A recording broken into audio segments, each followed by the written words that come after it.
La influenza equina es una enfermedad que afecta a las vías respiratorias. Esta es altamente contagiosa y es causada por un virus de tipo A. Se transmite de forma fácil por aerosoles y fomite. Aunque la mortalidad de esta enfermedad es baja si se trata al tiempo, la morbilidad puede ser muy alta, ya que un brote puede afectar establos completos y pueden causar grandes pérdidas económicas. En general, esta enfermedad afecta a animales jóvenes, animales que están expuestos a viajes, a condiciones de mucho estrés o que están en movimiento en general. En Chile, la notificación de esta enfermedad es obligatoria al SAC. Para comenzar, debemos recordar la anatomía del sistema respiratorio del equino, que se va a dividir en dos partes, las vías aéreas superiores y las vías aéreas inferiores. Ya en las superiores vamos a encontrar las narinas nasales, que son las que filtran y humidifican el aire inhalado y también detectan los olores. Tenemos la faringe, que es la que conecta la cavidad nasal con la laringe, que esta va a actuar como un pasaje para el aire. Luego tenemos la naringe, que es la que regula el paso del aire hacia la tráquea y también contiene las cuerdas vocales, por lo que va a permitir la producción de sonidos. Y por último tenemos la tráquea, que es el conducto que transporta el aire hacia los pulmones y mantiene su estructura con anillos cartilaginosos para evitar colapsos. Luego, en las vías aéreas inferiores tenemos primero los bronquios, que se ramifican desde la tráquea hacia los lóbulos del pulmón, llevando aire a cada una de las diferentes áreas del pulmón. Están los bronquiolos, que son ramificaciones más pequeñas de los bronquios, que van a conducir el aire hacia los alveolos. Y los alveolos, que son pequeños sacos de aire donde va a ocurrir el intercambio gaseoso entre el aire y la sangre. También tenemos el diafragma, que no está en la diapositiva, pero es el músculo principal de la respiración, que al contraerse aumenta el volumen de la cavidad torácica para permitir la inhalación. En cuanto a la fisiología del sistema respiratorio del equino, este va a estar adaptado para aportar altas cantidades de oxígenos y de eliminar dióxido de carbono.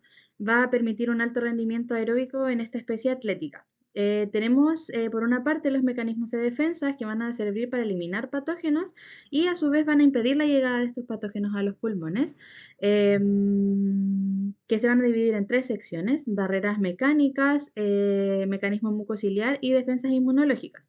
En cuanto a las barreras mecánicas, tenemos las vibrisas y turbulencia nasal, que van a servir para filtrar el polvo y las partículas que ingresen al inhalar.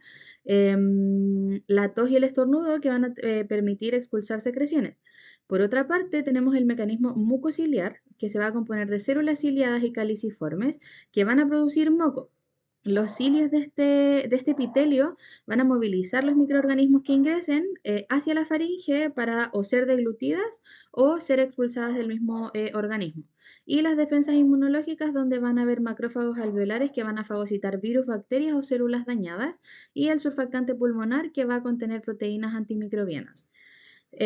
Por otra parte, tenemos las funciones fisiológicas, que van a ser realizar el intercambio gaseoso, la termorregulación a través de la respiración y el equilibrio ácido-base. También es importante saber que en la influenza equina hay daño en el epitelio ciliado, y al estar dañado va a favorecer para que hayan infecciones bacterianas secundarias. Hola, mi nombre es Catalina y yo le daré a conocer sobre la etiología del virus de la influenza equina. Bueno, acá podemos presenciar su taxonomía del virus, donde la influenza equina es causada por un virus de la familia Orthomyxoviridae, la misma que incluye a todos los virus de influenza. En este caso, la agente corresponde al virus de influenza tipo A, clasificado dentro del género influenza virus, que es el que afecta a los caballos. También podemos ver acá una imagen que corresponde a cómo sería el virus de la influenza equina al ojo de un microscopio electrónico. Bueno, y siguiendo con la etiología, podemos ver como en primer punto que dice: el virus mide cerca de 100 nanómetros y puede ser pleomórfico o esférico. Bueno, esto quiere decir que el virus es muy pequeño, que solo puede verse al microscopio electrónico, y que puede ser pleomórfico. Esto quiere decir que no tiene una forma específica, sino que puede ser de varias formas. Y a veces es esférica, pero en sí no tiene una forma específica. En el segundo punto podemos ver que dice su genoma tiene 8 segmentos de ARN de cadena simple y polaridad negativa, que codifican entre 11 y 14 proteínas. ¿A qué se refiere esto? Que el virus posee ARN, no ADN. Y este ARN está dividido como en 8 pedacitos, por decir así, pero que son segmentos, los cuales cada segmento da la información para producir proteínas virales. Y dependiendo de la cepa, producen entre 11 a 14 proteínas virales para poder infectar, replicarse y evadir el sistema inmune del animal. Esto es típico de los virus de la influenza. Como tercer punto tenemos que dice, se replica dentro del núcleo y destruye la célula infectada. Además puede permanecer latente en el hospedador. Si bien no es muy común, este tipo de virus se replica dentro del núcleo y no en el citoplasma. Cuando termina su replicación, este hace lo que se dice es un daño tisular, que es que rompe la célula. Y puede quedarse latente en el hospedador, lo que significa que sin producir la enfermedad activa, pero puede reactivarse. Como cuarto punto tenemos que dice, tiene alta capacidad de variación genética al estar segmentado, puede recombinarse durante coinfecciones, lo que facilita su transmisión entre especies. Bueno, esto puede decir que también puede tener el virus de la influenza y también puede llegar otro tipo de virus a infectarlo. Y estos dos tipos de virus de influenza que puede tener al mismo tiempo el animal, sus segmentos de ADN pueden combinarse. Y esto hace lo que se llama, y lo que ya mencioné, la recombinación genética. Y esto hace que aparezcan nuevos virus mezclados, lo cual facilita el salto de una especie a la otra, de infectarse, la dificultad en el control de la enfermedad y además favorece los brotes. Es mucho más difícil de tratar incluso. Como quinto punto tenemos que los segmentos 4 y 6 producen los principales cambios antigénicos. Esto quiere decir, en primer lugar, decir que el número 4 ATA corresponde a la hemaglutinina y el 6NA corresponden a la neuraminidasa. Estas son las proteínas más importantes del virus para el sistema inmune.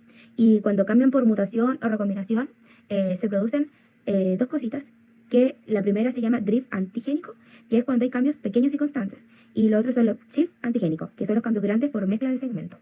Y estos cambios hacen que el virus tipo se esconda del sistema inmune del animal. Y como último punto tenemos que la hemaglutinina determina que la célula puede infectarse al unir a receptores de ácido ciático alfa 2,6 o alfa 2,3. Bueno, esto quiere decir que la hemaglutinina es como la llave del virus. Se une a receptores del ácido ciálico de las células del hospedador. Y como bien ya mencioné, existen dos tipos principales, el alfa 2,6 y el alfa 2,3. Y según el receptor que reconozca, se determina a qué especie puede infectar, a qué parte del cuerpo puede infectar y qué tan fácil se puede transmitir de un animal a otro. Hola, mi nombre es Javier Aguirre. Yo les voy a explicar la patogenia del virus de la influenza equina. Primero debemos saber que el virus ingresa por las vías respiratorias. Luego acá ya debemos tener conocimiento de que aparece una enzima, que es la neuramidasa. Acá en esta enzima lo que hace es degradar el moco bronquial y también prolifera las partículas del virus. Las va a proliferar para infectarlas luego infectarlas en las células.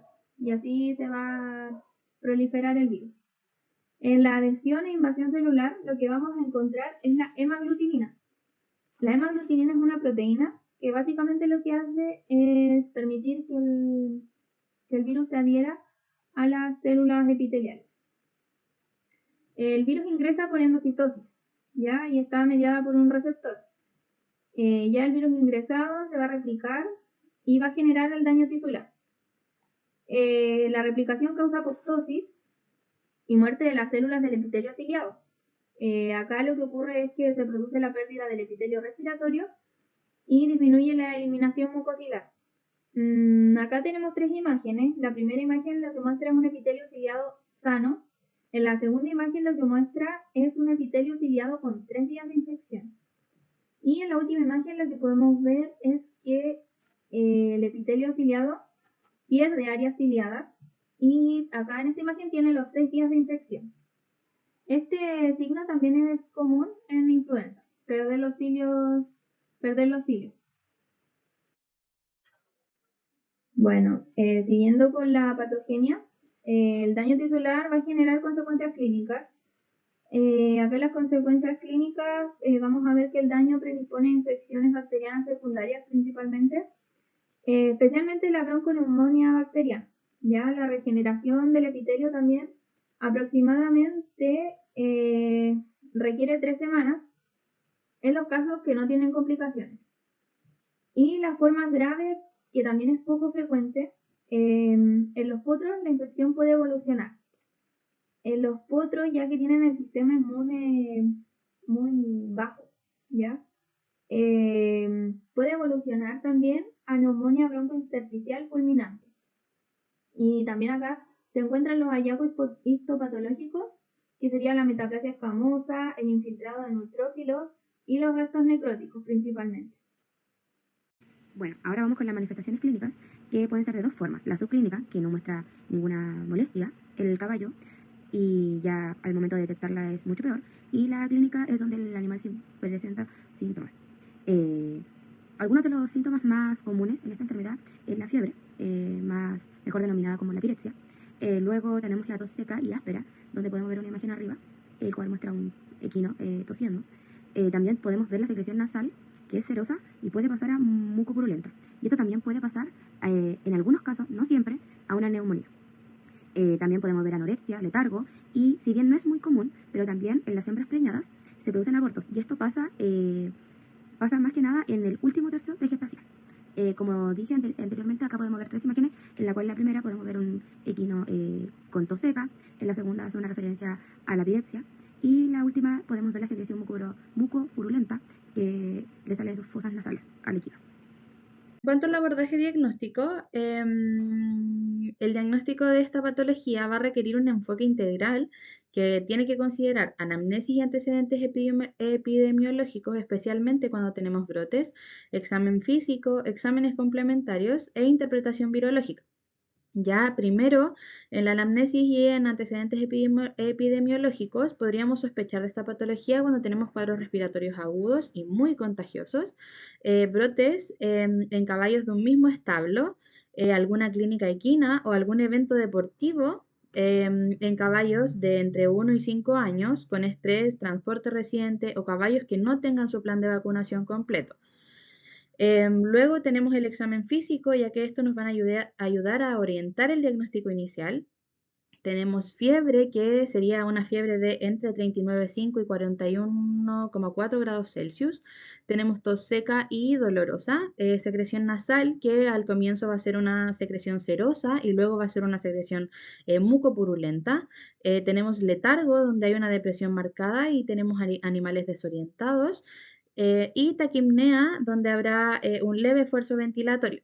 Ya importante es que en el examen físico se incluye una auscultación pulmonar, donde podría haber estertores traqueales o bronquiales suaves, sí, porque los pulmones estarán relativamente sanos o normales, por decirlo así, en alguna infección viral primaria.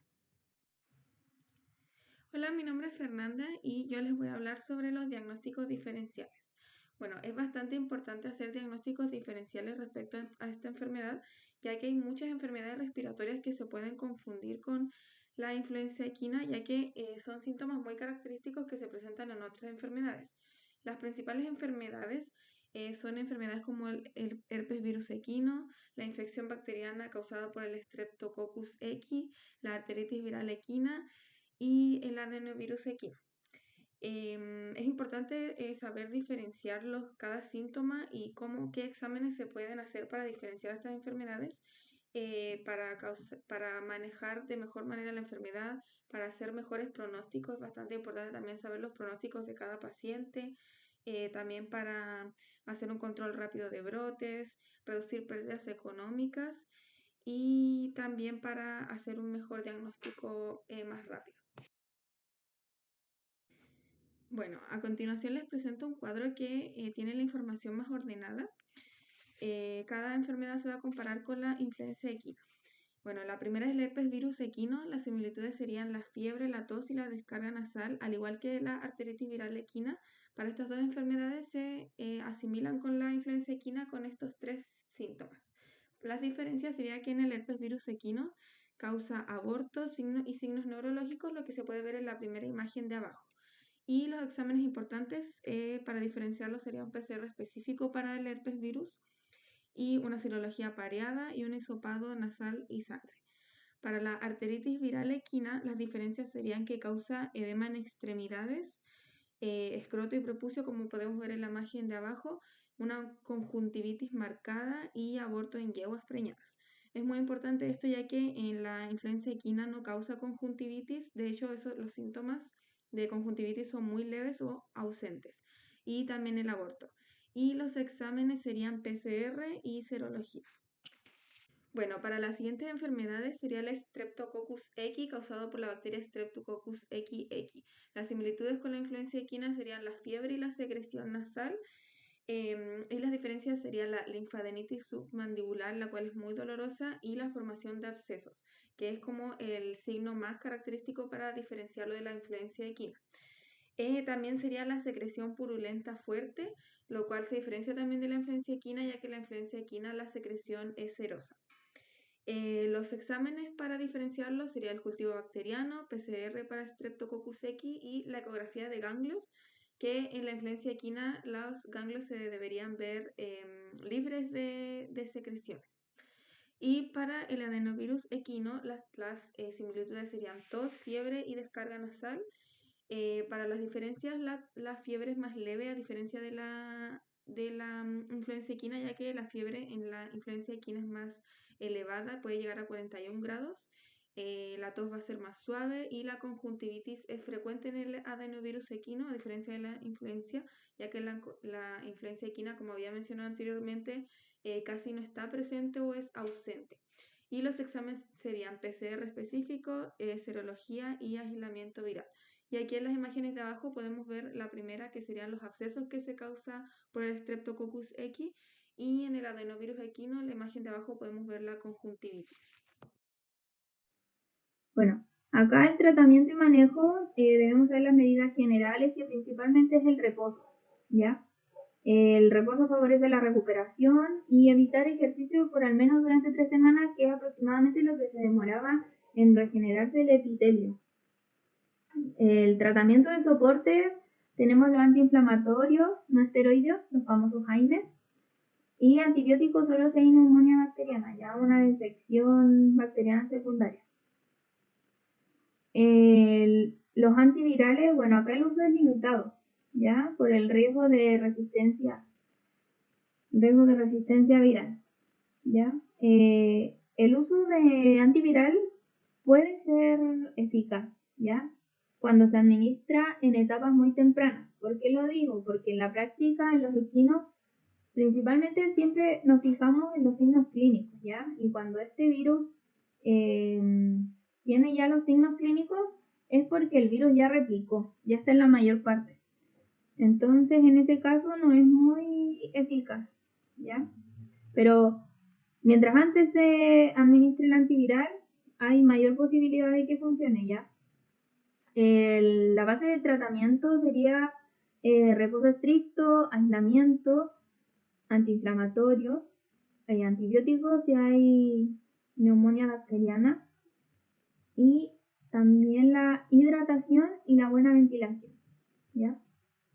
Bueno, siguiente al tratamiento principal es el antiinflamatorio, ¿ya? Acá tenemos Clinadil, que es meglumina de flunicina, y que es el que se recomienda en los caballos, ¿ya? ¿Por qué? Porque es un antiinflamatorio potente. Es potente, también es un analgésico y un antipirético. Lo que hace este principalmente es que inhibe la síntesis de prostaglandina, que es la responsable del dolor, la fiebre y la inflamación. Bueno, ahí podemos ver la dosis y bueno, este alivia la inflamación y el dolor osteomuscular, ya que la influenza equina produce mialgias, rigidez y malestar.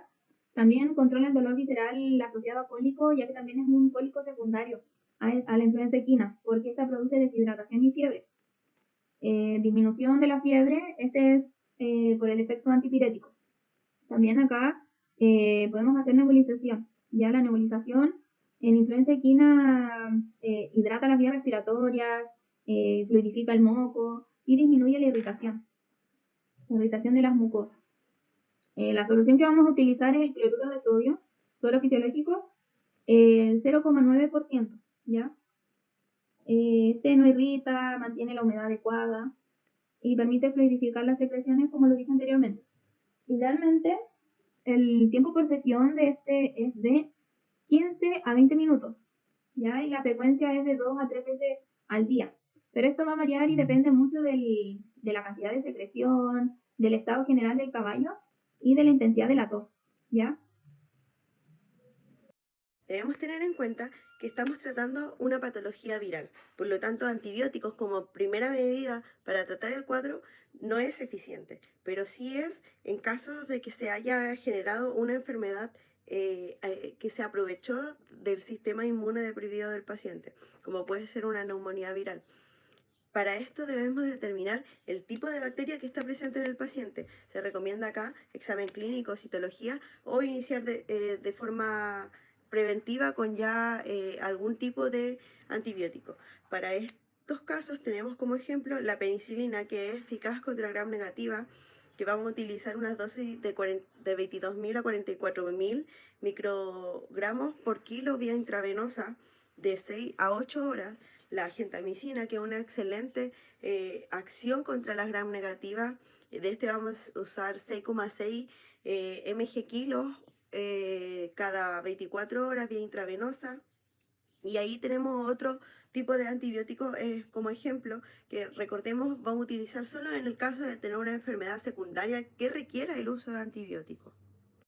Como principal medida de prevención tenemos la vacunación, ya que esta va a evitar que un brote se salga de control, va a disminuir la sintomatología que va a presentar el animal, si bien no va a hacer que el animal no se contagie de la enfermedad, sí vamos a tener un cuadro clínico quizás un poco más manejable. Tenemos acá unos ejemplos de vacunas que son como inactivadas, como la Prekensa, la Proteflu, Equiflavac. En general estas vacunas se comienza su protocolo a partir de los 6 meses. Esta inmunidad la tienen hasta aproximadamente 5 meses después de su vacunación y luego viene una revacunación. A partir de esa revacunación, la inmunidad generalmente dura como 12 meses, pero como digo, este tipo de vacunas no evita que el animal se enferme, pero sí alivia la sintomatología.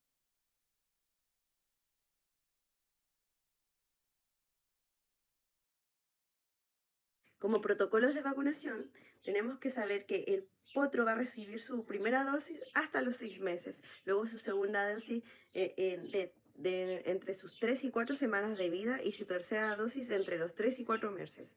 Luego, cada 6 meses van a recibir un refuerzo a estos animales que son de alto riesgo, que pueden ser estos que viajan mucho, estos caballos deportivos que están constantemente expuestos a distintos tipos de contaminación. A la yegua preñada tenemos que tener en cuenta que la vamos a vacunar entre 2 a 6 semanas antes de que nazca el potro, esperando que ésta transmita su inmunidad al potro. Y como medidas de prevención en un predio tenemos que tener en cuenta que todos los caballos tienen que estar sí o sí vacunados. Vamos a hacer una cuarentena que va a durar entre 12 a 21 días a estos caballos que lleguen nuevos a un ingreso para estar en los establos o convivir con los que ya tenemos para evitar un tipo de contaminación que venga desde afuera. Vamos a aislar de forma inmediata a todo animal que presente algún tipo de síntoma, tos o fiebre. Vamos a tener siempre presente que los establos tienen que estar sí o sí bien desinfectados, que las presebreras diarias tienen que desinfectarse, los equipos y bebederos tienen que estar todo el tiempo limpios y bien desinfectados. Vamos a tener establos con buena ventilación y vamos a evitar tanto movimiento para evitar generar algún brote.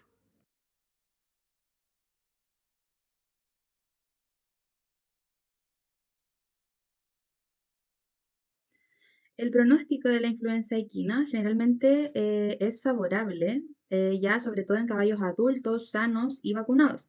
ya que con reposo y cuidados adecuados suelen recuperarse en un periodo aproximado de 2 a 3 semanas. No obstante, ciertos factores como la edad avanzada, la ausencia de vacunación, el manejo inadecuado o la aparición de infecciones secundarias podrían complicar el cuadro clínico, prolongar la recuperación e incluso a veces desencadenar neumonías o afecciones graves como septicemia y llegar finalmente a la muerte.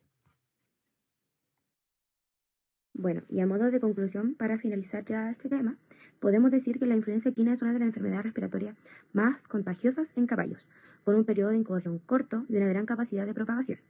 Sus consecuencias pueden incluir bajo rendimiento deportivo, porque como todos sabemos, el caballo más que nada se usa para enfoque deportivo que al enfoque de consumo, largos periodos de recuperación e incluso en casos mucho más graves, la muerte, lo que genera importantes pérdidas económicas para la industria equina. El diagnóstico temprano es fundamental para orientar el tratamiento, establecer cercos epidemiológicos y prevenir la diseminación de la enfermedad. La vigilancia sanitaria, la bioseguridad y la actualización periódica de las vacunas son esenciales para el control efectivo. Comprender la patogénesis, la epidemiología y las fallas en la inmunización permite mejorar la prevención y el manejo de esta enfermedad. En conjunto, estas medidas son claves para proteger la salud equina y la estabilidad productiva en Sudamérica y en todo el mundo, porque si bien esta enfermedad tiene sus picos en ciertos lugares, lo ideal es prevenirla siempre. Y como futuros médicos veterinarios, nosotros tenemos que tener al menos conciencia y conocimiento sobre esta enfermedad en estos animales. Muchas gracias.